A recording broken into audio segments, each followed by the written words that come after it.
Okay, stop. Oh, now the links have started. Okay, let's watch it. Let's watch it and comment. Apparently, it's a pretty wild thing.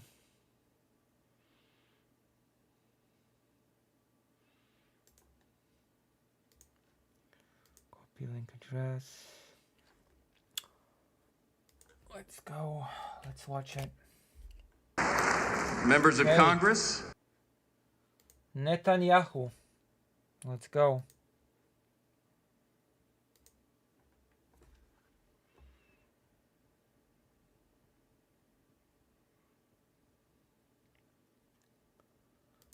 I now have the high privilege and distinct honor of presenting High privileged and distinct honor. Well. to you His Excellency. His Excellency. Netanyahu, Prime Minister of Israel.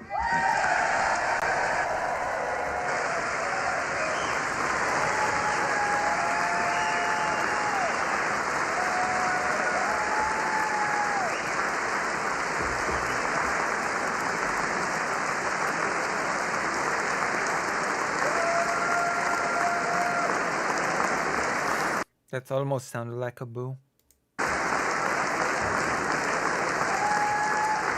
It's a bit telling if people that are pro-Ukrainian, Jewish scholars that are pro-Israel, I should say. I said pro-Ukrainian like automatically, on impulse.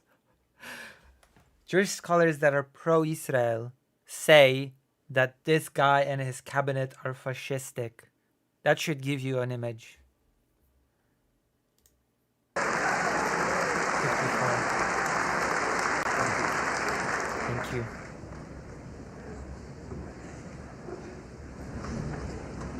Speaker of the House, Mike Johnson, Senator Ben Cardin, Okay, we're turning this off. Come on. You don't need Polish subtitles. Minority Leader Hakeem Jeffries, Senate Majority Leader Chuck Schumer, Senate Minority Leader Mitch McConnell, Senators, members of Congress, distinguished guests. Okay. Mr. Speaker, I want to thank you for giving me the profound honor of addressing this great citadel of democracy for the fourth time. So much fluff.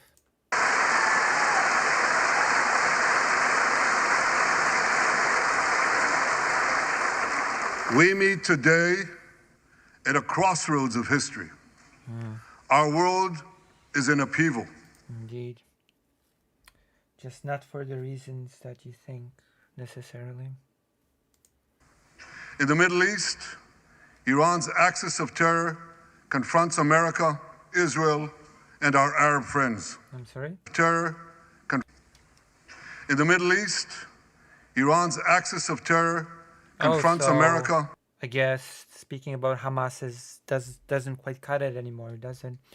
No, it has to be the Iran's axis of terror. Israel, and our Arab friends. Who are the Arab friends? Name them. This is not a clash of civilizations. It's a clash between barbarism and civilization. Oh, very interesting language, very interesting use of words. That has been the language that has been used in justification of bombing Gaza. I will remind. The war of barbarism against civilization.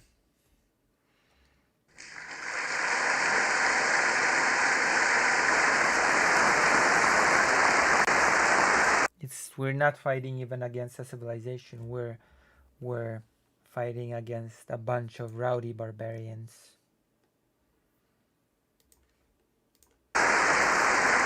It's a clash between those who glorify death. Interesting. And those who sanctify life. I mean, I'm not so certain if Israel is sanctifying life through its actions throughout this conflict.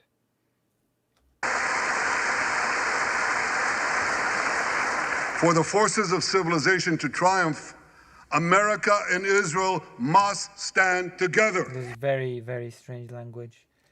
Dare I say, very fascistic language. For the forces of civilization to prevail.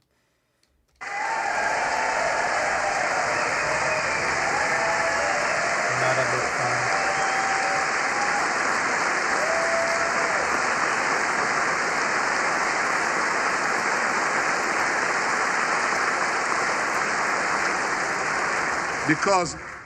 Because when we stand together, something very simple happens.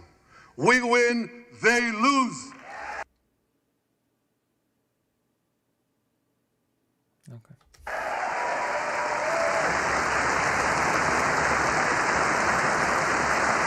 Not much to add here.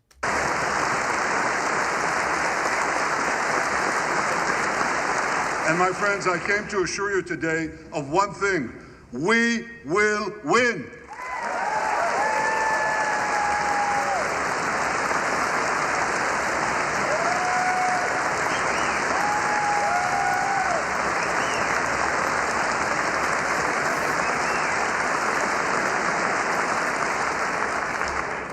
Ladies and gentlemen,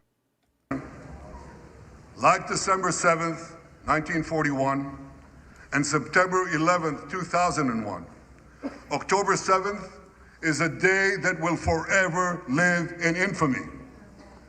It was the Jewish holiday of Simchat Torah. It began as a perfect day, not a cloud in the sky.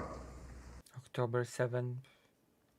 Thousands of young Israelis were celebrating at an outdoor music festival. And suddenly, at 6:29 a.m., as children were still sleeping soundly in their beds in the towns and kibbutzim next to Gaza, suddenly heaven turned into hell. 3,000 Hamas terrorists stormed into Israel. They butchered 1,200 people from 41 countries, including 39 Americans.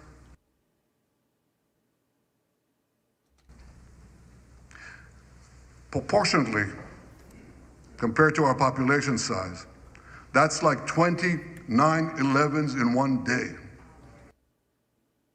Speaking of proportions, what would that make the number of Palestinians dead proportionate to the population of Gaza? It's over 30,000 now, isn't it? So how does that proportion work? If we're talking proportions, is that going to be brought up during this speech? And these monsters, they raped women, they beheaded men, they burned babies alive, they killed parents in front of their children, and children in front of their parents. They dragged 255 people, both living and dead, into the dark dungeons of Gaza. Which some of the since then some of the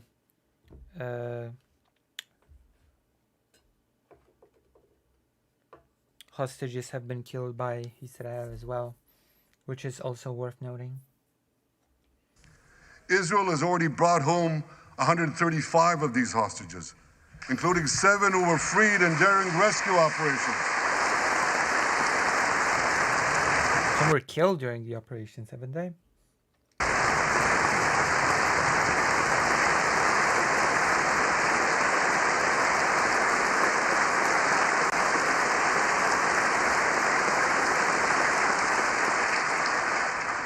One of those freed hostages, Noor Gamani, is here in the gallery, sitting near my wife, Sarah. On the morning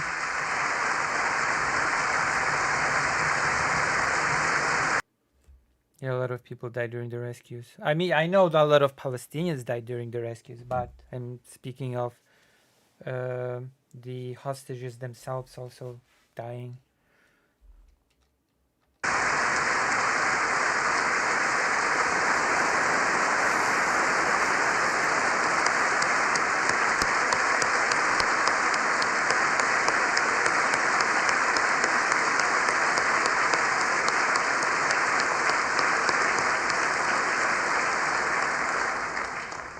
On the morning of October 7th, the entire world saw Noah's look of desperation as she was violently abducted to Gaza on the back of a motorcycle. Oh, Noah. Noah said she gave up in Gaza when Bibi said it would be a long war. Oh, interesting. Interesting timing. I met Noah's mother, Leora, a few months ago. Very interesting timing. She was dying of cancer. She said to me,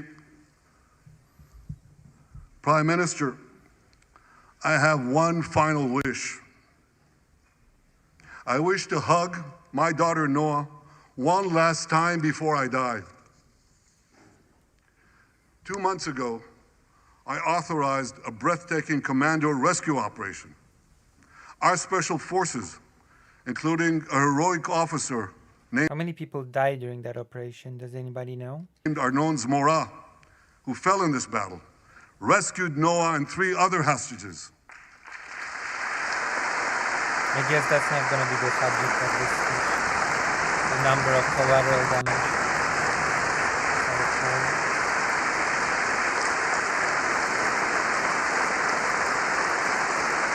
Noah, I think it's one of the most moving things. When Noah was reunited with her mother, Leora, and her mother's last wish came true. Noah, we're so thrilled to have you with us today. Thank you.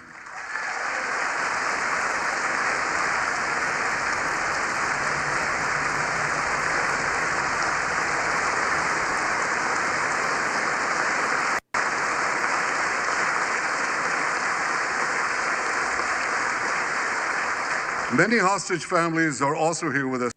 274 Palestinians dead during that rescue. That's a bit of a... That's an interesting exchange. Say, rescuing 3 people for... I guess in exchange for the death of 274. Today, including Eliyahu Bibas. Eliyahu Bibas is the grandfather of those 2 beautiful red-headed boys, the Bibas boys, toddlers. And they were taken hostage with their mother and and Eliyahu's son. The entire family was taken hostage. 2 beautiful red-haired children taken hostage. What monsters. And with us also is Iris Chaim, whose son, Yotam, bravely escaped Hamas captivity with 2 other Israelis, and tragically they were killed making their way back to our lines. We have with us also How did that happen? the families of American hostages. They're here. Oh, nice.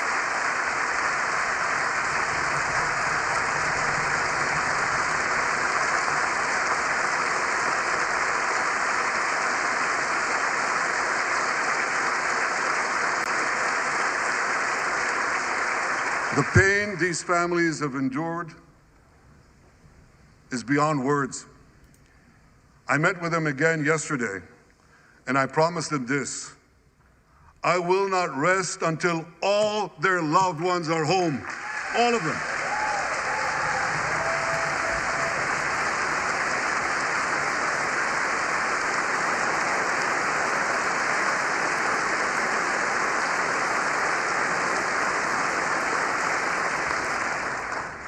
As we speak, we're actively engaged in intensive efforts to secure their release, and I'm confident that these efforts can succeed. Some of them are taking place right now.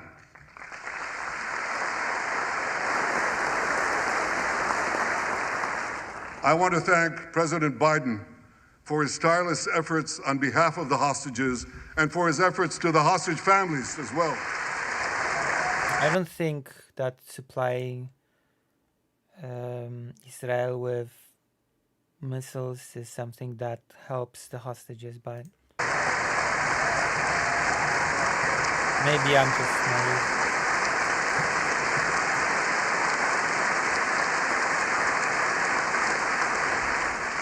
I thank President Biden for his heartfelt support for Israel after the savage attack on October 7th. he rightly called Hamas October 7th does not excuse, it does not justify what followed. At this point, I think it's pretty safe to say that, right? That the entirety of the Palestinian population did not deserve the collective punishment that it has been subjected to. sheer evil. He dispatched 2 aircraft carriers to the Middle East to deter a wider war. And he came to Israel to stand with us during our darkest hour, a visit that will never be forgotten. So let's remember the fact that Netanyahu, before October 7th, was himself in the middle of dismantling democracy in Israel, and that there have been massive protests against him. Let's not lose sight of that. That his reforms to the, courts were pretty dicey, to say the least, and that the population of Israel was pretty unhappy and protesting in the streets.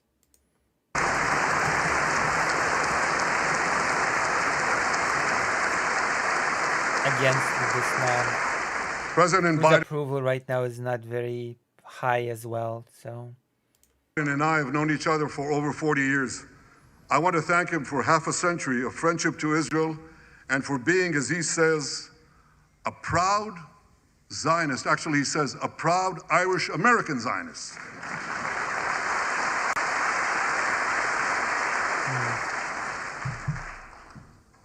My friends, for more than 9 months, Israel's soldiers have shown boundless courage. With us today, boundless courage. In doing what? Can you describe those acts of courage?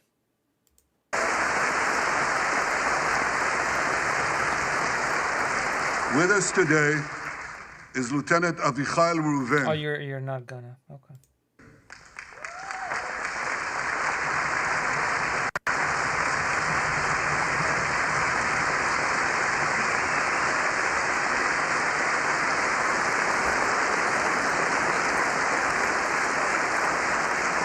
Avichai is an officer in the Israeli paratroopers.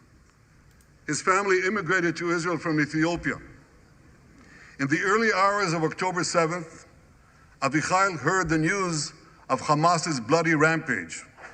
He put on his uniform, grabbed his rifle, but he didn't have a car. So he ran 8 miles to the front lines of Gaza to defend his people.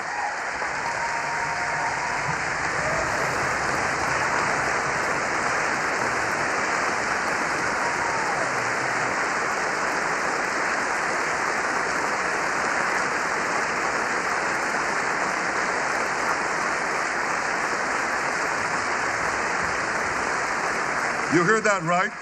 He ran 8 miles, came to the front lines, killed many terrorists, and saved many, many lives. By doing what?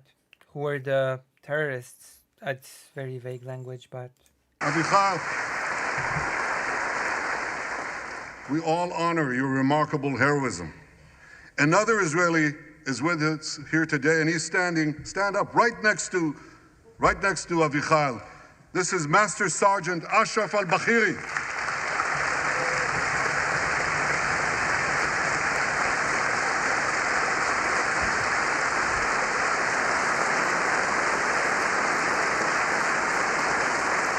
What did he do? Ashraf is a Bedouin soldier from the Israeli Muslim community of Raat.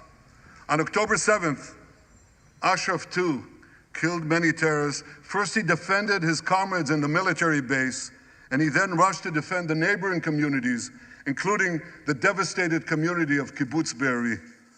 Like Ashraf,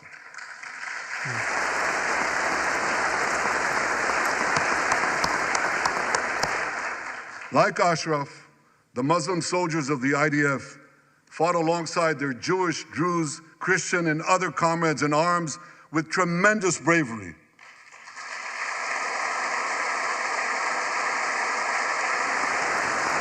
I guess all this is to build a case for supposedly the reaction to October 7 being justified.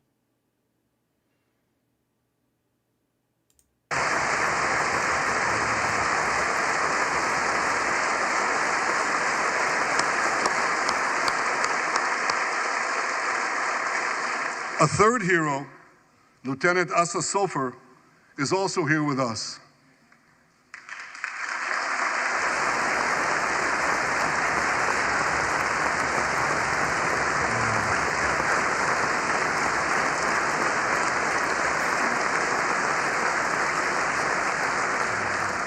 Asa fought as an officer in the Tank Corps, and he was wounded in battle.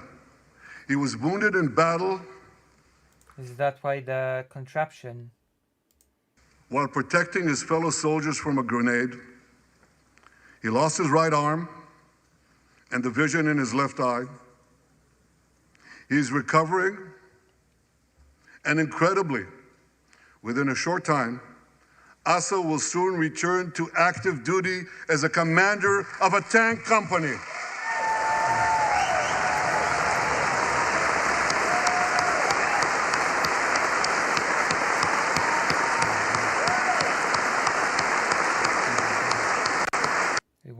What are those mummers? What is that noise?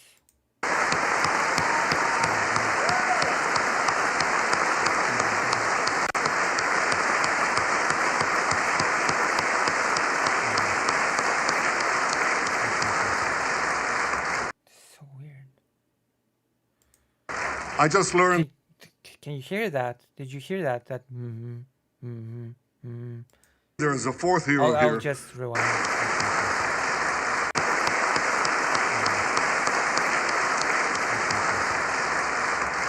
I just learned there is a fourth hero here, Lieutenant Jonathan Ben Chamo, who lost a leg in Gaza and continued to fight.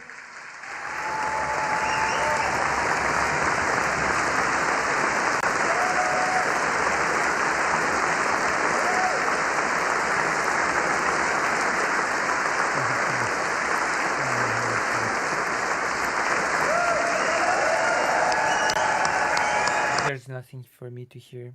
There's nothing really for me to comment on here.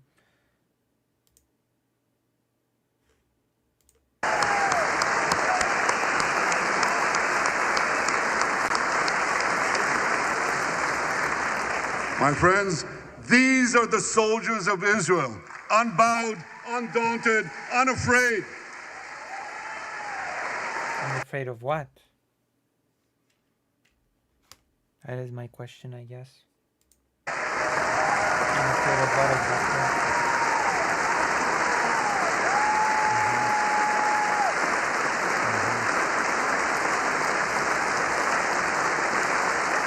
It's a very vague speech for such a long... Very vague. As the Bible says, Am kelavi yakum. They shall rise like lions. They have risen like lions. The lions of Judah, the lions of Israel.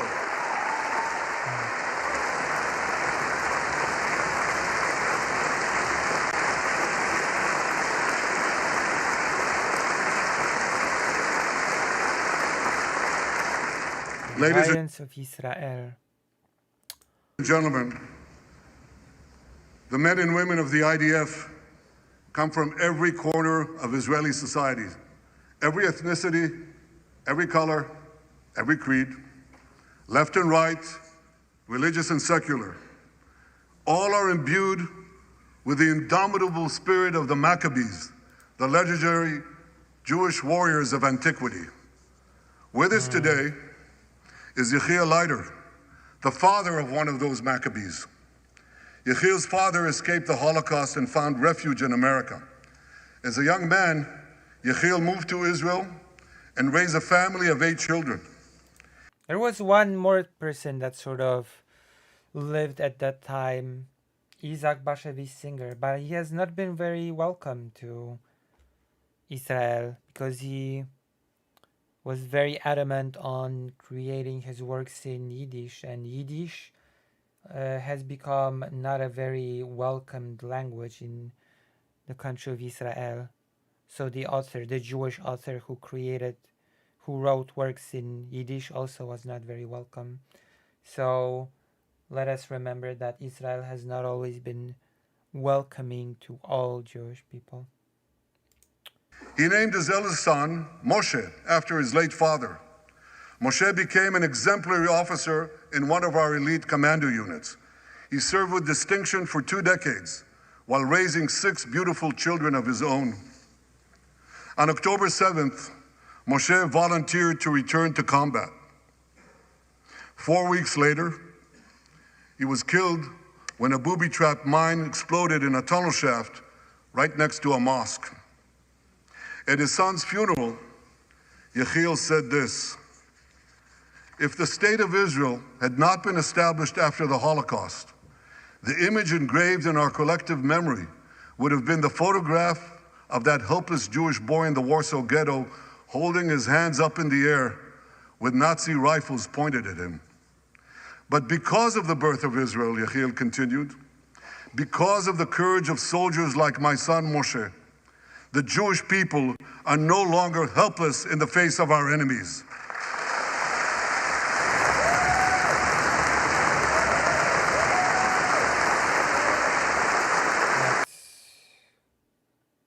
I don't like this comparison. I don't like this comparison because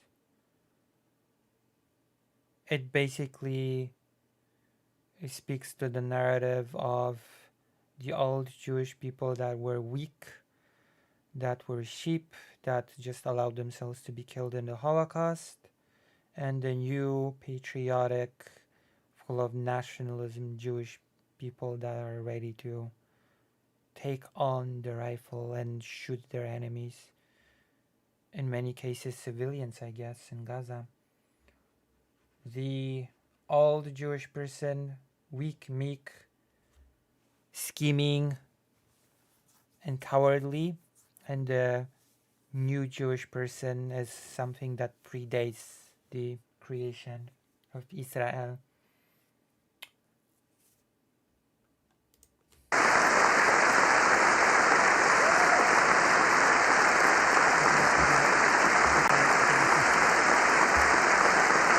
I guess all the Polish Jewish people that died in the Holocaust were just meek sheep.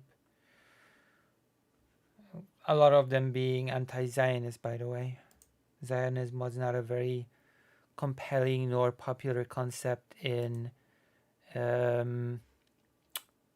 Poland before World War II. Yechiel, please rise so we can honor your son's sacrifice. And I pledge to you and to all the bereaved families of Israel, some of whom are in this hall today, the sacrifice of your loved ones will not be in vain.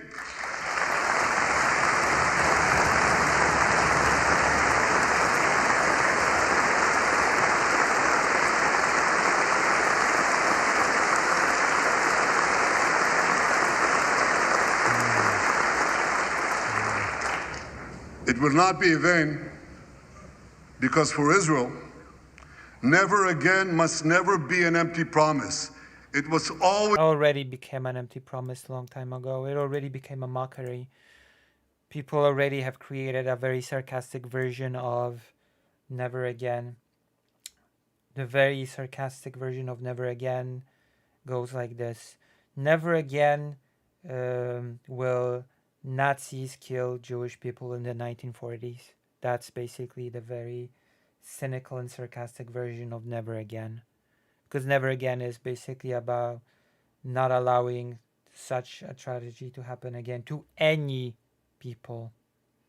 Just a reminder that Never Again is not something that was created as an exclusive sentence for Jewish people. always remain a sacred vow. And after October 7th, never again is now.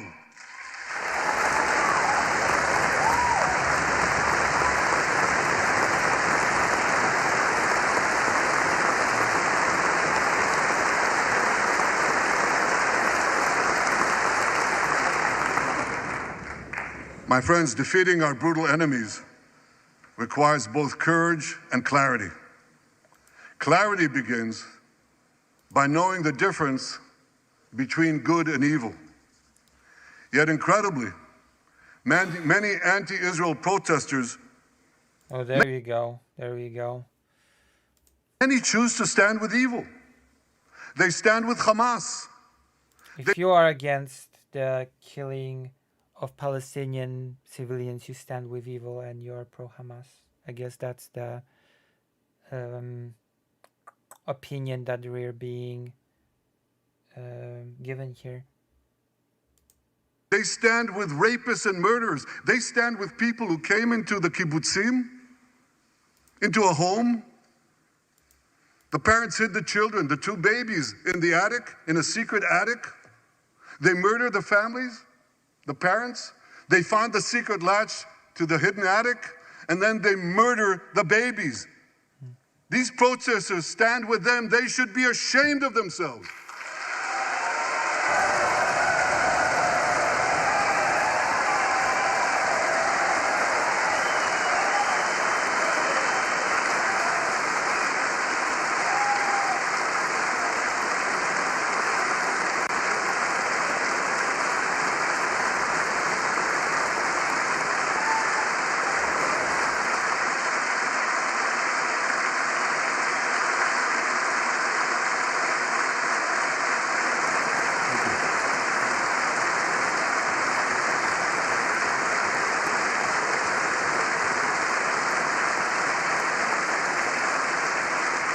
They refuse to make the simple distinction between those who target terrorists and those who target civilians, between the democratic state of Israel and the terrorist thugs of who target the simple distinction between those.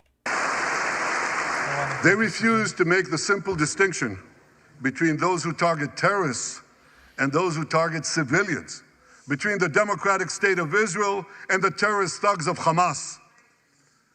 We recently learned from the National Security Director, U.S. Director of National Intelligence, that Iran is funding and promoting anti-Israel protests in America. They want to disrupt America. So these protesters burn American flags even on the 4th of July. And I wish to salute the fraternity brothers at the University of North Carolina who protected the American flag against these anti-Israel protesters.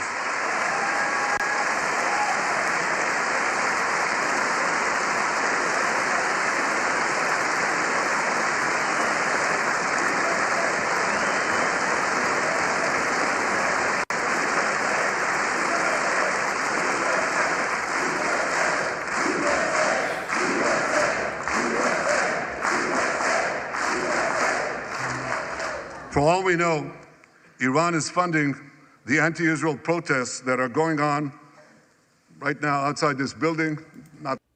So any protest, any student protest that happens in the US against killing of Palestinian civilians is funded by Iran and therefore legitimate. Got it? That's basically the opinion that we are being given here. Not that many, but they're there and throughout the city. Well, I have a message for these protesters. When the tyrants of Tehran, who hang gays from cranes and murder... There you go. How can you be against collective punishment against Palestinian people if you don't understand that Iran is anti-LGBT? Women for not covering their hair are praising, promoting, and funding you. You have officially become Iran's useful idiots. There you go.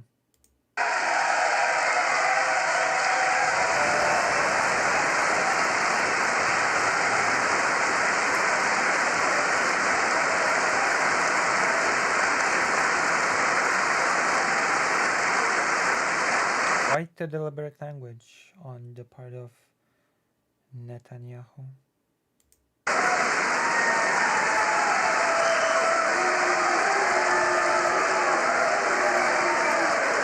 Some of these protesters And it's amazing, absolutely amazing.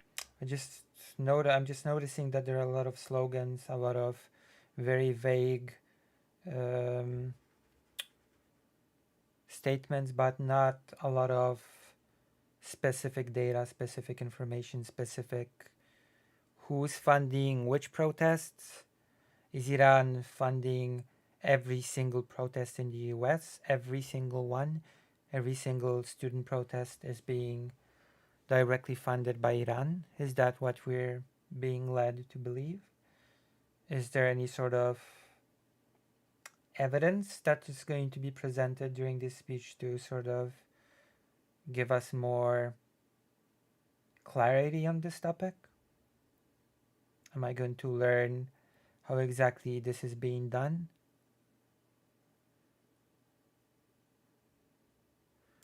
Amazing. Some of these protesters hold up signs proclaiming. I'm not even directly arguing against any of this, mind you. I'm just saying that I'm not really being given anything beyond vague and empty slogans so far in this speech, and it's been already 23 minutes 51 seconds. I've not been giving much concrete information on anything apart from the names of the soldiers who have bravely fought and lost some of their limbs and are very brave. That's not really. Gays. And that Iran hates the LGBT, and that all protesters are stooges of Iran, basically. Funded by Iran. Wait, hold on. If all protests are funded by Iran, then how can the protesters be useful idiots?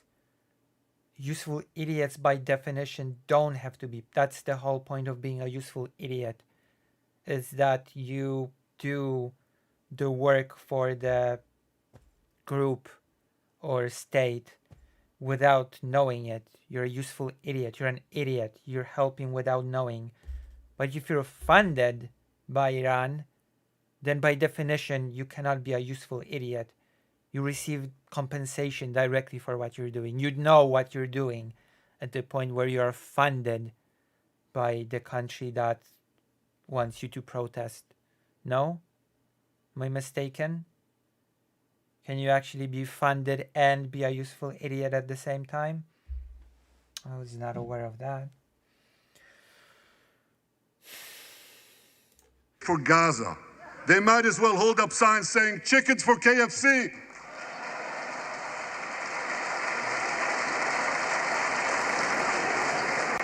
These protesters chant from the river to the sea, but many don't have a clue what river and what sea they're talking about. They not only get an F in geography, they get an F in history. They call Israel a colonialist state. I mean, all you have to do is go back to the writings of Herzl, no? Don't they know that the land of Israel is where Abraham, Isaac, and Jacob prayed, where Isaiah and Jeremiah preached, and where David and Solomon ruled? Oh, the completely different entity. The completely different entity that has nothing to do with the modern day state of Israel is being invoked. That's very cute. That's very... Yeah. Yeah, have you considered that there used to be a country here many, many years ago, and therefore the current day nation state can have its legitimacy in that? That's a pretty ridiculous trail of reasoning.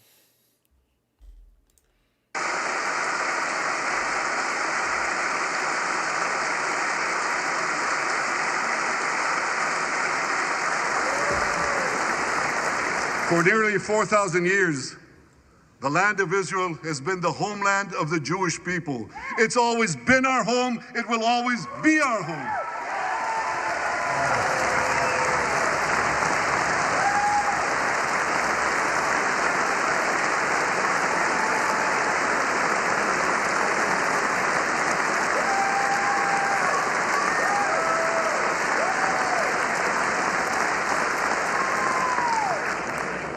It's not only the campus protesters who get it wrong, it's also the people who run those campuses.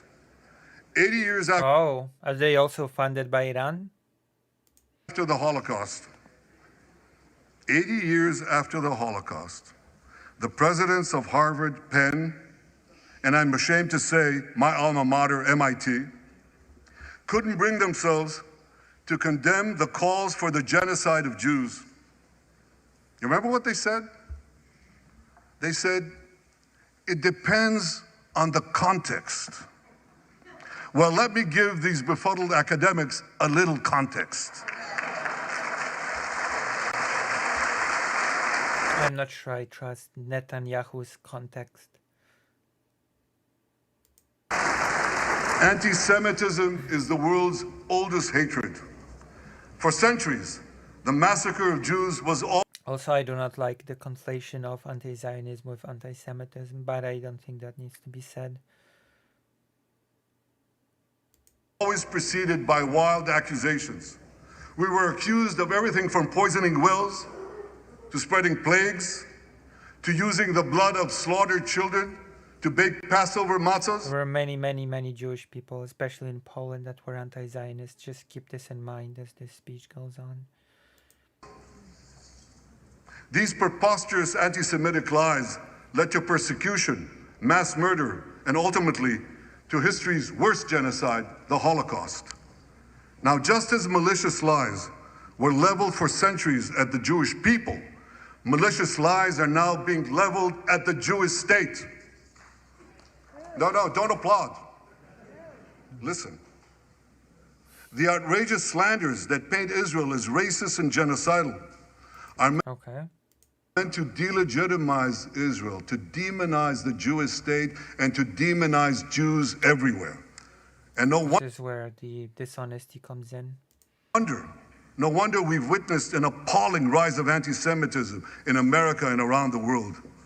My friends, whenever and wherever we see the scourge of anti-Semitism, we must unequivocally condemn it and resolutely fight it, without exception.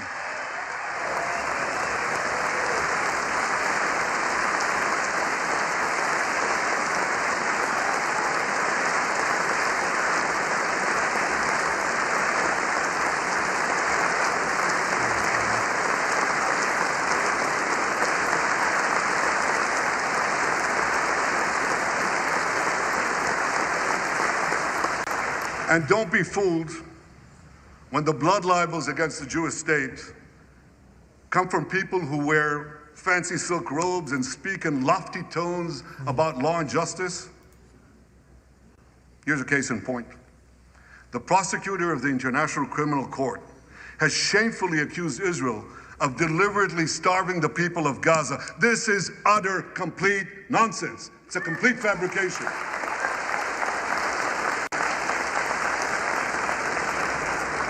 Israel has enabled more than 40,000 aid trucks to enter Gaza. That's 500,000 tons of 40.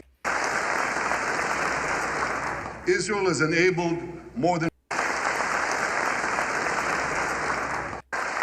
This is utter, complete nonsense. It's a complete fabrication.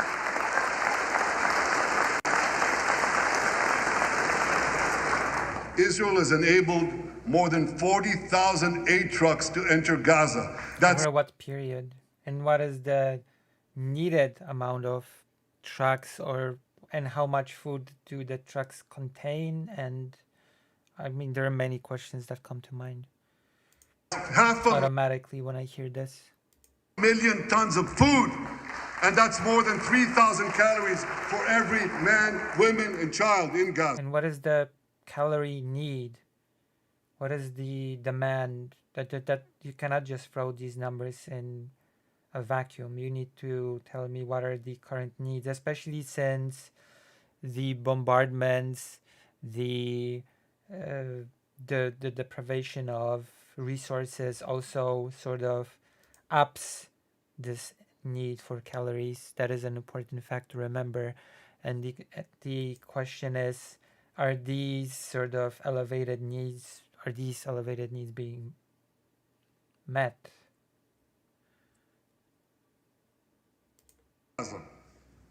If there are Palestinians in Gaza who aren't getting enough food, it's not Like, I'm because not even being given full data here. Israel is blocking it, it's because Hamas is stealing it.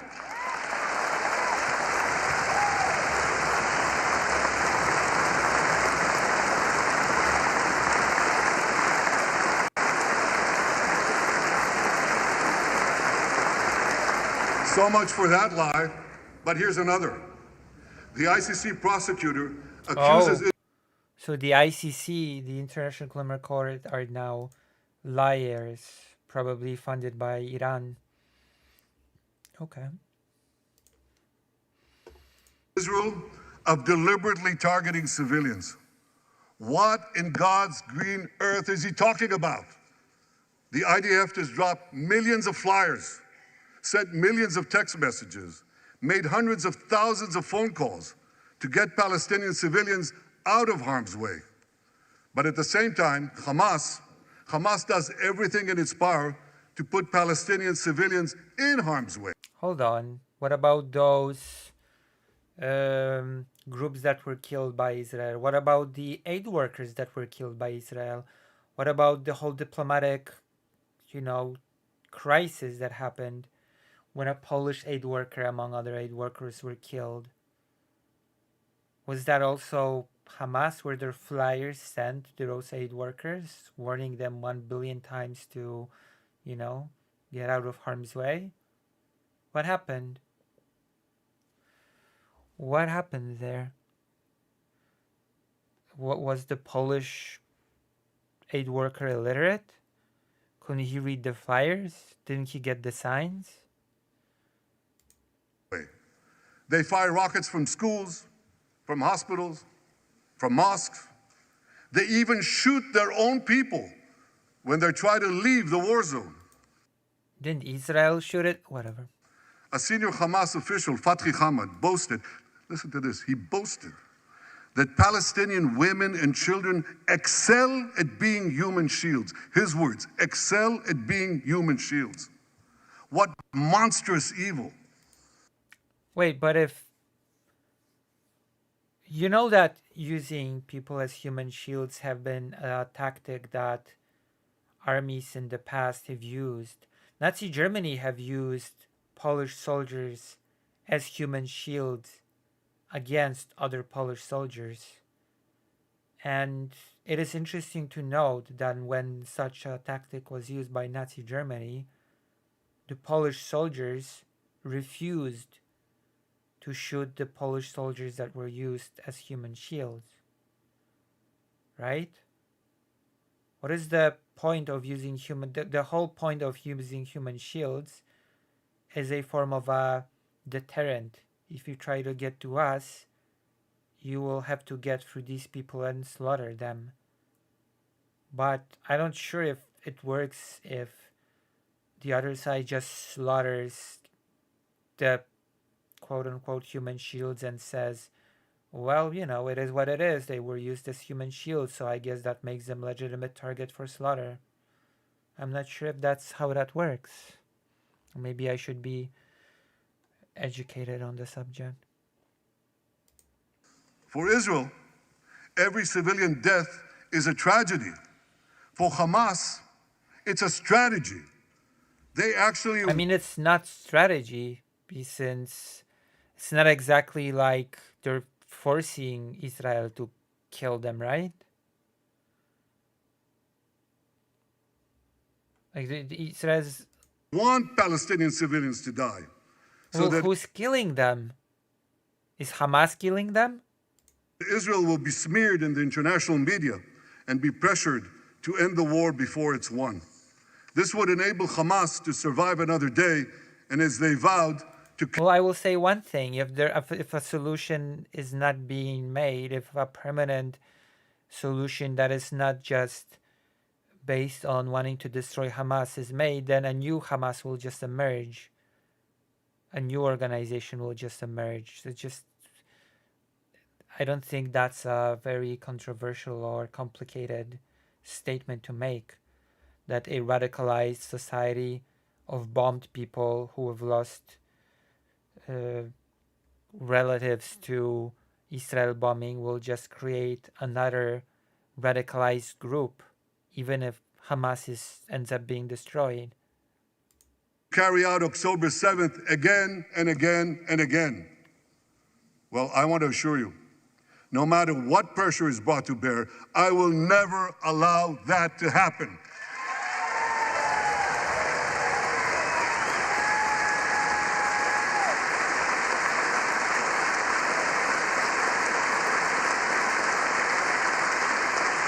We're just gonna sidestep the whole ICC thing then. ICC are liars bought by Iran.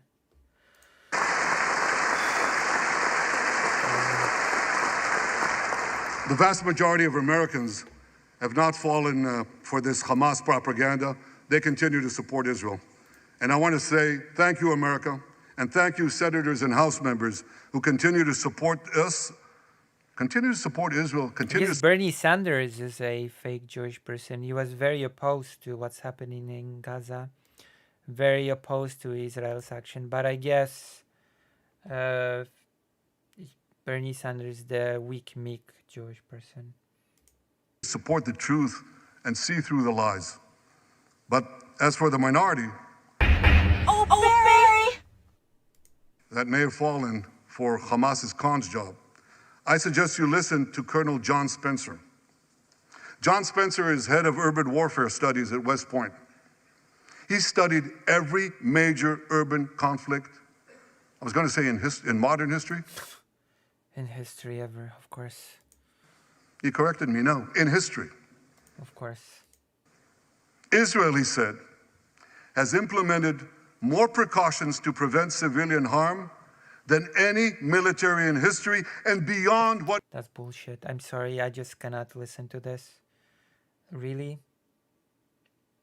Then how did we arrive at over 30,000 deaths? If Israel has... No, that's... I'm sorry. I need a bit more than just this statement. What international law requires. Really? Is that so? Israel has done better than any military in urban warfare ever in the history of the world. Really?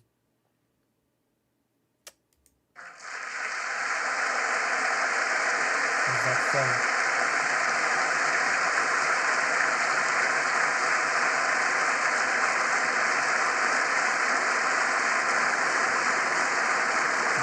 So that's why, despite all the lies you've heard, the war in Gaza has one of the lowest ratios of combatants to non-combatants casualties in the history of urban warfare. I would like to see evidence of that. And you want to know where it's lowest in Gaza? It's lowest in Rafah. In Rafah. Remember what so many people said? If Israel goes into Rafah, there'll be thousands, maybe even... So how many, what is the ratio? Why didn't he give us what the ratio actually is? Why didn't he actually quote the ratio? How many people were killed in Gaza and what is the ratio of non-combatants to combatants? Why didn't we, if the ratio is so good, why didn't we actually hear it? Why didn't we actually get any numbers quoted? Tens of thousands of civilians killed. It should be very easy to demonstrate, right? We already have tens of thousands of civilians killed. Well, last week, I went into Rafah. I visited our troops as they finished fighting Hamas's remaining terrorist battalions. Very interesting, avoiding numbers. It's a sign of honesty when you're talking about data but provide no numbers, isn't it? The best ratio of combatants to non-combatant casualties in the history of the world, but we're not gonna Google it. We're not gonna give you the numbers. That's very interesting. I asked the commander there, how many terrorists did you take out in Rafah? He gave me an exact number, 1,203. I asked him, how many civilians were killed? He said, Prime Minister, practically none. Practically none. Interesting. I wonder how many civilians would um, Netanyahu say were killed in general. Would he also say practically none? Can someone give me the exact numbers on Rafah? Actually, let's see.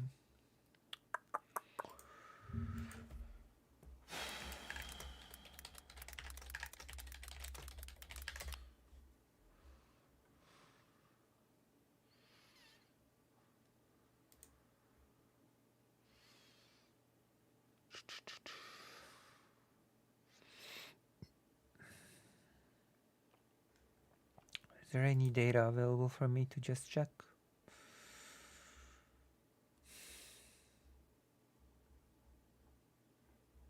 Number of casualties?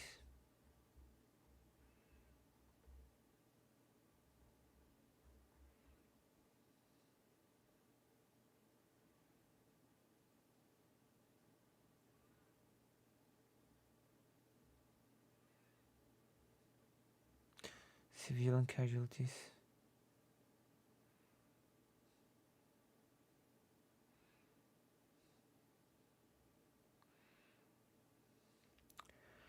After the initial Israeli strikes, the Kuwait hospital in Rafah reportedly received 27 dead and 150 wounded people. More than 35 civilians were killed and nearly 130 people were injured on 7th of May. 19 people, including 5 children and a woman, were killed on 8th of May. 15 civilians were killed and 5 injured on 9th of May. 5 civilians were killed on the 15th of May. 4 civilians on the 16th of May. 3 civilians on the 18th of May. 9 people were killed on the 19th of May, including 6 children and 2 women. 24 people were killed on the 20th of May, including 16 children and 6 women. 18 people were killed on the 21st of May. 13 people were killed in the 38 hours after the 24th of May. On 26th of May, Israel bombed a displacement camp in Rafah, reportedly killing 35 to 45 people and wounding 60, while targeting 2 Hamas commanders. On the 30th of May, Save the Children stated that 66 people had been killed in safe zones over a 4-day period.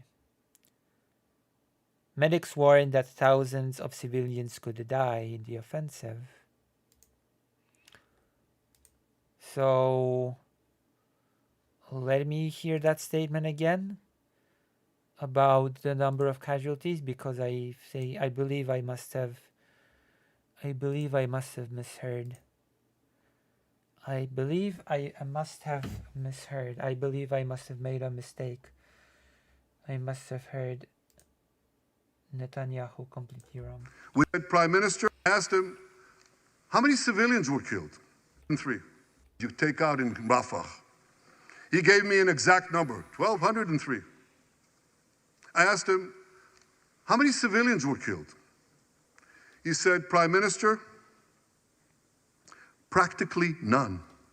Practically none. Interesting. Very interesting, because we've just read some numbers and they were not practically none. It was a very quick search as well.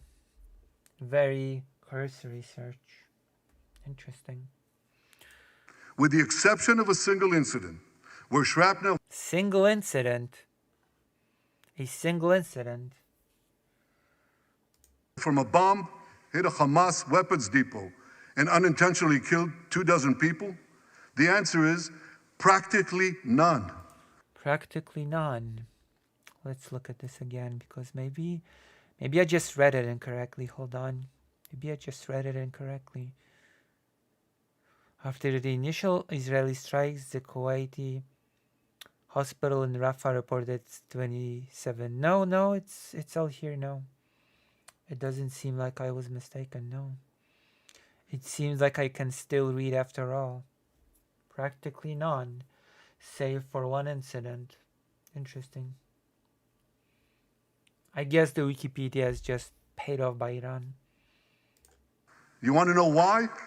Because Israel got the civilians out of harm's way, something people said we could never do. But we Oh, so where did all those numbers that I just read out come from? Are these are these Iranian lies? did it.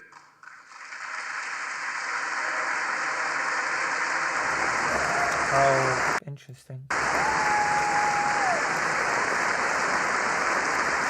Tactically known. These heroes here today, the heroic soldiers of Israel, should not be condemned for how they're conducting the war in Gaza. They should be commended for it. Commended.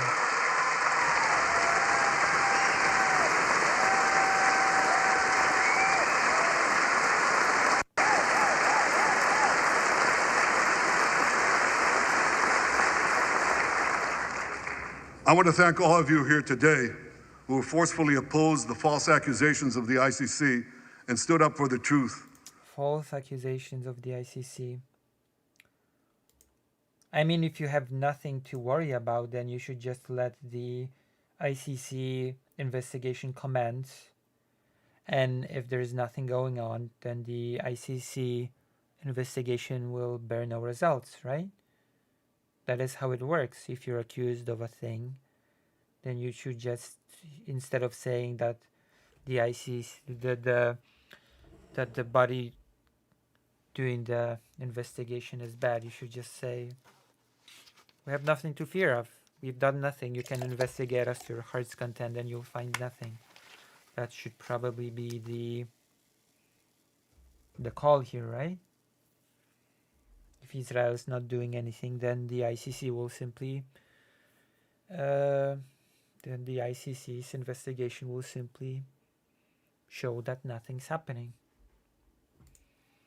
The fact that you feel the need to attack the ICC on this is telling to me in on itself, to be quite honest. These lies are not only libelous, they're downright dangerous. How is it dangerous? Explain it to me, please. It's very simple. The ICC does not just throw an accusation and then you're guilty without any evidence. It conducts a whole investigation in which it tries to figure out if the claim is true, if the suspicion is true, if the accusation is true. The ICC is trying to shackle Israel's hands and prevent us from defending ourselves. By conducting an investigation. Oh, Barry!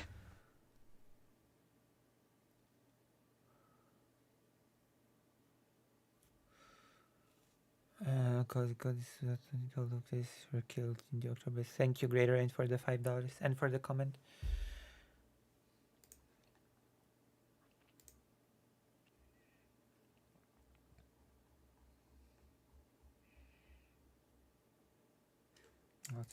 And if Israel's hands are tied, America is next. That is nonsense. That is actually, of course, also America's next is a very silly comment considering that the US is not in the within the jurisdiction of the ICC. So that is the emptiest comment that I've ever heard. The US has not ratified the Rome Statute, so. And I'll tell you what else is next. The ability of all democracies to fight terrorism will be imperiled. Yes, if we have international investigative bodies that will look into whether or not nation states commit genocides, then nation states will not be able to fight terrorism. That is an amazing argument. That is a very strange way to make an argument for basically undermining the idea of international law, which is, I will admit, I'm not a big fan of. I'm not a big fan of making a case for undermining international law and giving individual nation states carte blanche to do anything they like without any repercussion. That's what's on the line. It's very interesting, considering that the very idea that nation states should not be able to do that nation states should be subject to international law, was the idea that a certain Jewish Polish lawyer championed till the very end of his life. So let me assure But you. I guess that doesn't matter, does it? I guess Raphael Lemkin was not one of the strong, patriotic Jewish people. He was one of those meek, weak Jewish people, was he? The hands of the Jewish state will never be shackled. Israel will always defend itself. Even investigating into whether or not something wrong was done is shackling Israel. That is not very reassuring language.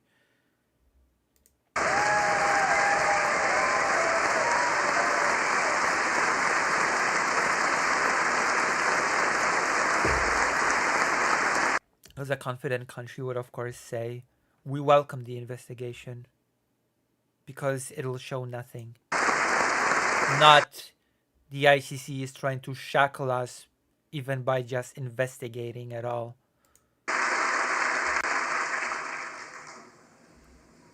My friends, in the Middle East, Iran is virtually behind all the terrorism, all the turmoil, all the chaos, all the killing. And that should come as no surprise. When he founded the Islamic Republic, Ayatollah Khomeini pledged, "We will export our revolution to the entire world." We will export the Islamic revolution to the entire world. Now ask yourself, which country ultimately stands in the way of Iran's maniacal plans to impose radical Islam on the world? And the answer is clear. It's America, the guardian of Western civilization and the world's greatest power. Western civilization dropped.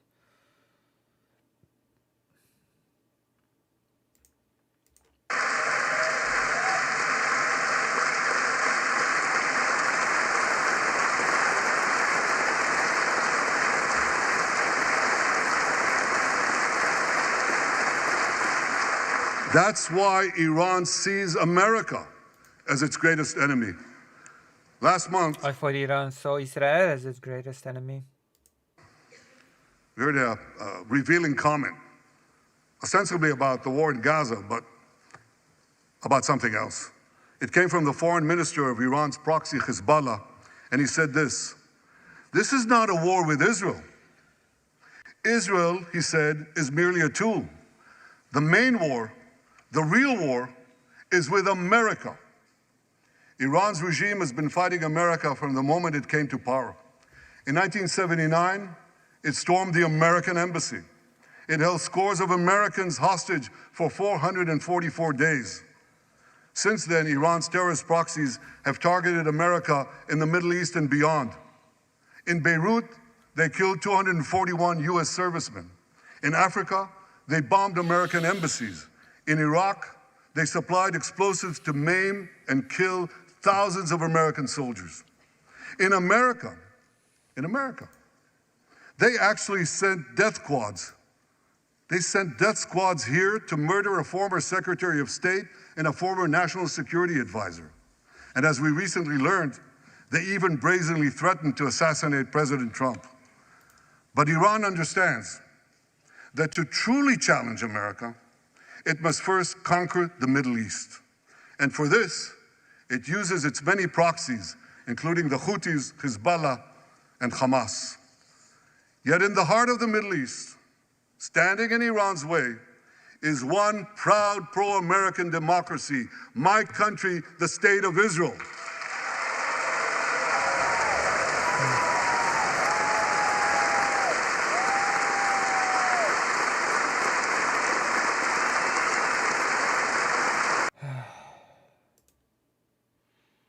Nothing like a narrative.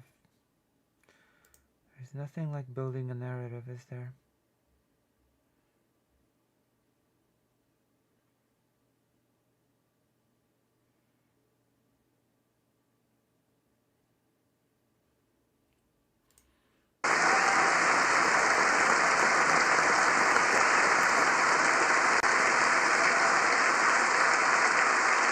That's why the mobs in Tehran chant death to Israel before they chant death to America. For Iran, Israel is first, America is next. So when Israel fights Hamas, we're fighting Iran. When we fight Hezbollah, we're fighting Iran. When we fight the Houthis, we're fighting Iran. And when we fight Iran, we're fighting the most radical and murderous enemy of the United States of America. And one more thing. When Israel acts to prevent Iran from developing nuclear weapons that could destroy Israel and threaten every American city, every city that you come from, we're not only protecting ourselves, we're protecting you.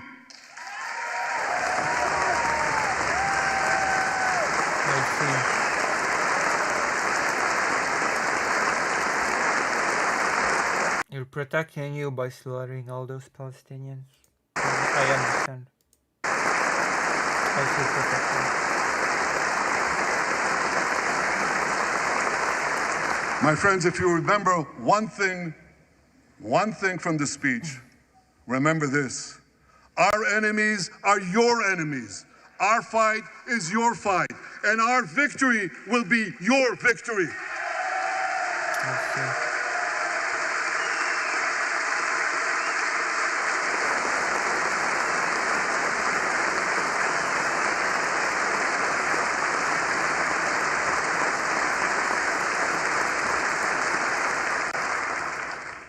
Ladies and gentlemen, that victory is in sight. Israel's defeat of Hamas will be a powerful blow to Iran's axis of terror. Another part of that axis, Hezbollah, attacked Israel on October 8th, a day after the Hamas attack. It has launched thousands of missiles and drones against us. 80,000 of our citizens in northern Israel evacuated their homes, becoming effectively refugees in their own land. We are committed to returning them home. We prefer to achieve this diplomatically. But let me be clear. Israel will do whatever it must do to restore security to our northern border and return our people safely to their homes.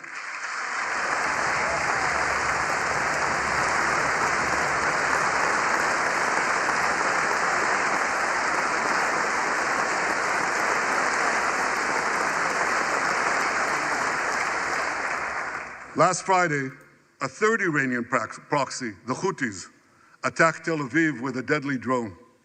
It exploded a few hundred feet from the American consulate, killing one person and injuring 9. On Saturday, I authorized a swift response to that attack. All our enemies should know this.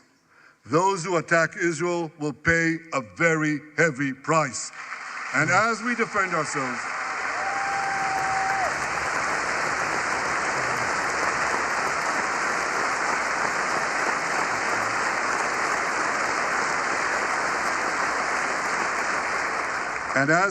ourselves, on all fronts, I know that America has our back. And I thank you for it. All sides of the aisle, thank you.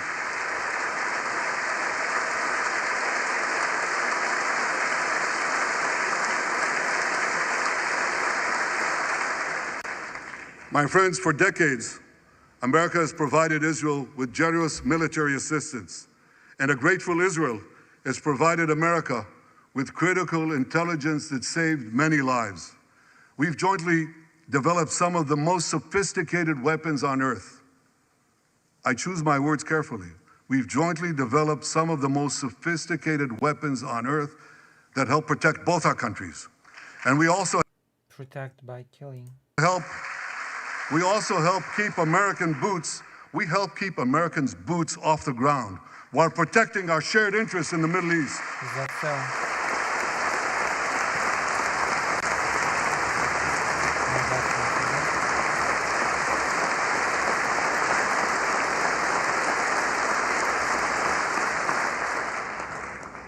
I deeply appreciate America's support, including in this current war.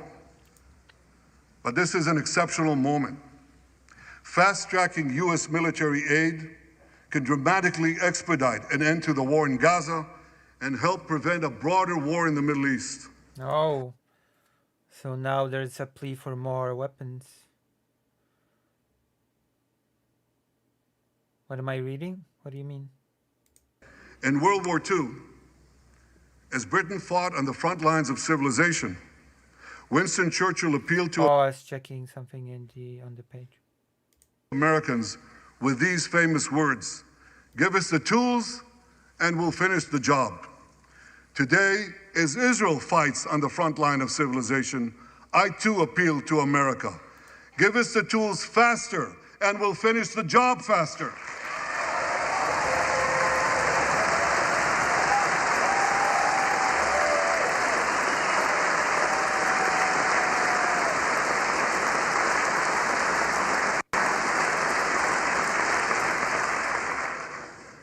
My dear friends, the war in Gaza could end tomorrow if Hamas surrenders, disarms, and returns all the hostages.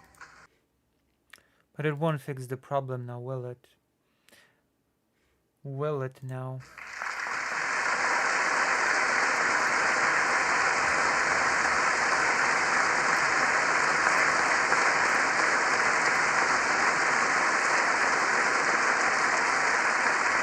But if they don't, Israel will fight until we destroy Hamas's military capabilities, end its rule in Gaza, and bring all our hostages home.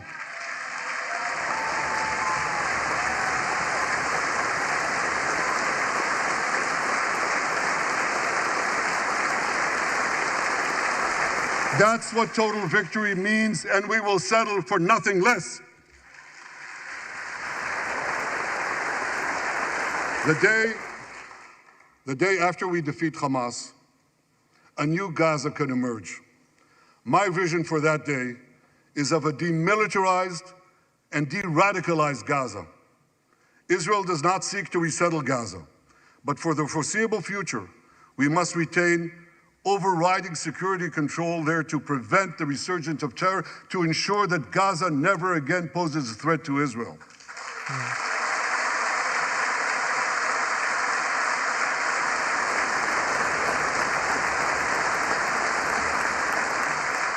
Gaza should have a civilian administration run by Palestinians who do not seek to destroy Israel. That's not too much to ask. It's a fundamental thing that we have a right to demand and to receive.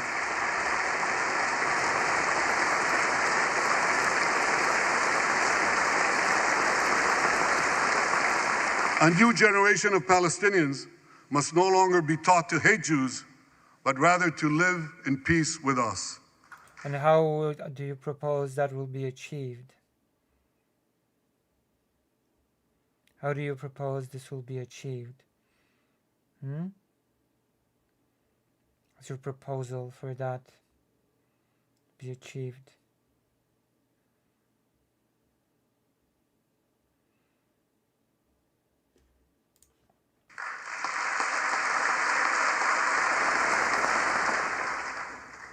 Those twin words, demilitarization and de-radicalization, those two concepts were applied to Germany and Japan after World War II, and that led to decades of peace, prosperity, and security. Following our victory, with the help of regional partners, the demilitarization and de-radicalization of Gaza can also lead to a future of security, prosperity, and peace. How? That's my vision for Gaza. You just said nothing. My vision for Gaza is for Gaza to be peaceful and great. That's okay.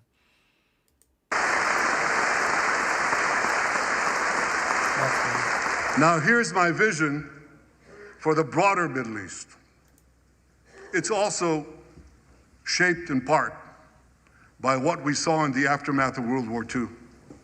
After that war, America forged a security alliance in Europe to counter the growing Soviet threat. Likewise, America and Israel today can forge a security alliance in the Middle East to counter the growing Iranian threat. all countries that are at peace with Israel and all those countries who will make peace with Israel should be invited to join this alliance. We saw a glimpse of that potential alliance on April 14th. Led by the United States, more than half a dozen nations worked alongside Israel to help neutralize hundreds of missiles and drones launched by Iran against us. Interestingly enough, the same thing could not be done for. Well, I'm not even gonna go there. Thank you, President Biden, for bringing that coalition together. I guess certain countries deserve to have missiles shut down above their skies and certain countries don't. I'm just gonna leave it there.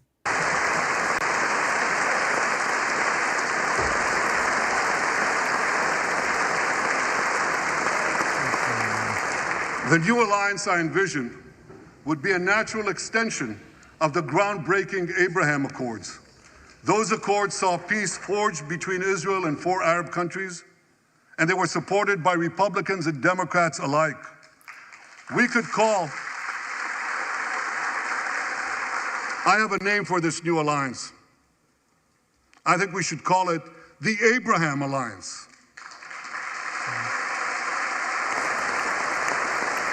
I want to thank President Trump for his leadership in brokering the historic Abraham Accords.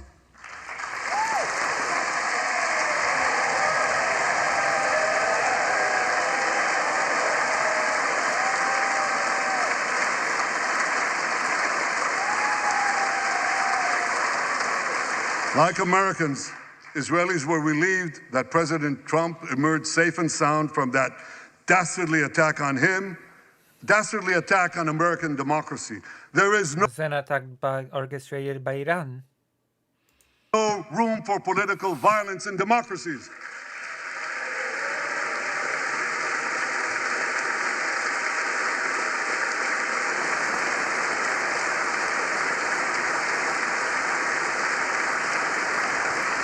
I also want to thank President Trump for all the things he did for Israel, from recognizing Israel's sovereignty over the Golan Heights, to confronting Iran's aggression, to recognizing Jerusalem as our capital and moving the American embassy there.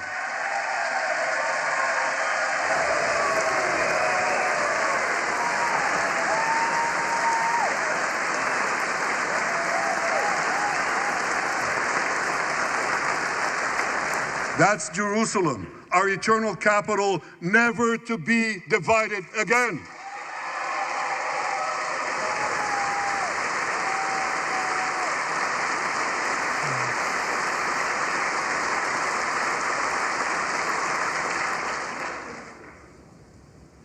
My dear friends, Democrats and Republicans, despite these times of upheaval, I'm hopeful Yes, we're almost at the end of this speech. about the future. I'm hopeful about Israel because my people, the Jewish people, emerged from the depths of hell, from dispossession and genocide. Not all Jewish people are Israelis. And against all odds, we restored our sovereignty in our ancient homeland. We built a powerful and vibrant democracy, a democracy that pushes the boundaries of innovation for the betterment of all humanity. I'm hopeful about America because I'm hopeful about Americans. I know how much the people of this country have sacrificed to defend freedom. America will continue to be a force for light and good in a dark and dangerous world. For free peoples everywhere, America remains the beacon of liberty its extraordinary founders envisioned back in 1776.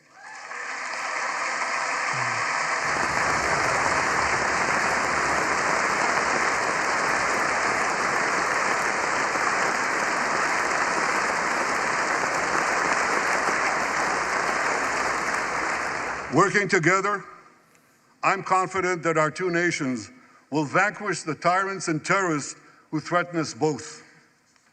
As Israel's Prime Minister, I promise you this: no matter how long it takes, no matter how difficult the road ahead, Israel will not relent. Israel will not bend. We will defend our land. We will defend our people. We will fight until we achieve victory. Victory over liberty, rather victory of liberty over tyranny, victory of life over death, victory of good over evil. That's our solemn commitment.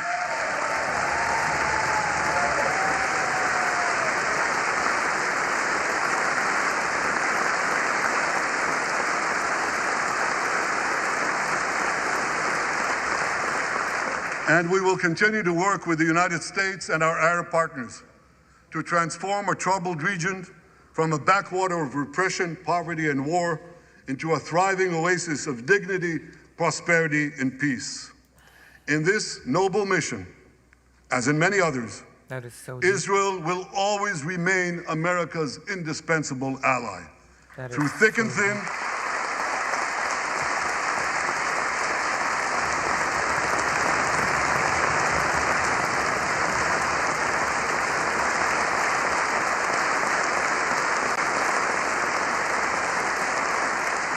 through thick and thin, in good times and in bad, Israel will always be your loyal friend and your steadfast partner. Who knows? On behalf of the people of Israel, Trump mainly supports himself, so if supporting Israel would lead to a gain for him, then he would. I came here today to say thank you, America. Thank you for your support and solidarity. Thank you for standing in Israel, with Israel, in our hour of need. Together we shall defend our common civilization. Together we shall secure Interesting language. a brilliant future for both our nations. Civilization.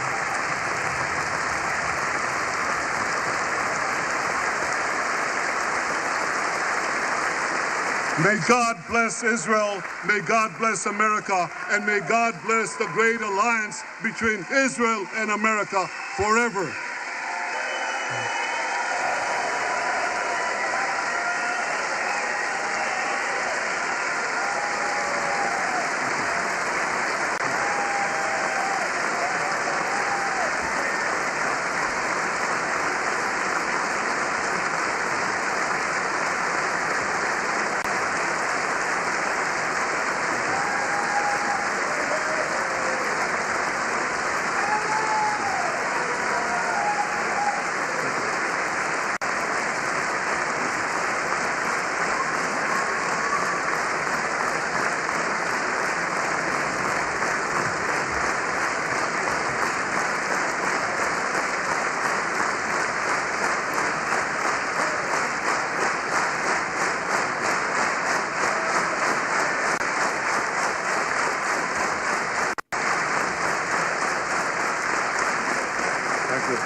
Well, I think we've had enough.